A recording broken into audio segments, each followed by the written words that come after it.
Budget ঘিরে দেশের অন্যান্য অঞ্চলের মতো লক্ষ্মীপুরের সাধারণ মানুষের মধ্যেও রয়েছে নানা প্রত্যাশা।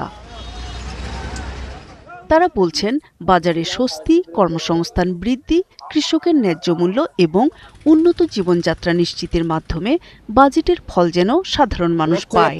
বেকার তরুণ যুবকদের নিয়ে ভাববে, তরুণদের নিয়ে বাজেট উত্থাপিত হবে। বিশেষ করে আর্টিফিশিয়াল ইন্টেলিজেন্স, এআই নির্ভর যে প্রযুক্তি নির্ভর যে প্রশিক্ষণগুলো দিবে। সরকার কাছে একটা আবেদন, একটা প্রত্যাশা, যেন আমাদের রাস্তাঘাটগুলো পরিষ্কার থাকে, যেন যানজট না থাকে, রাস্তাঘাটগুলো যেন ভালো থাকে। আসন্ন বাজেটে তাদের প্রত্যাশা, জনগণের করের অর্থ যেন ঠিকঠাকভাবে ব্যয় হয়, বিশেষ করে টেকসই অবকাঠামো নির্মাণ, যানজট নিরসন এবং উন্নত নাগরিক সেবা নিশ্চিত করতে কার্যকর উদ্যোগ নেওয়া হয়।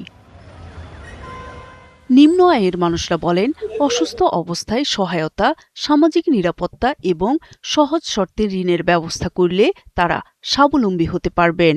সরকারি ভাবে আমরা যেন লোন পাই, বিনা পয়সায় গৃহস্থী করে যেন সরকারি লোন যেন আবার দিতে পরিশোধ করতে পারি, লাভেরটা যেন আমরা গরিব মানুষ লারে ফেরা খায়া চলতে পারি। বিনা সুদের কারণে কিছু টাকা পয়সা দিয়ে আমাদেরকে সহযোগিতা করে, তাহলে আমরা ঠিকমতো ব্যবসা করতে পারি। শিক্ষার মান উন্নয়ন, গবেষণা খাতে বরাদ্দ বৃদ্ধি এবং মেধা ও যোগ্যতার ভিত্তিতে কর্মসংস্থানের সুযোগ প্রত্যাশা এলাকার শিক্ষার্থীদের। নূর তাজমিন নীর, ৭১।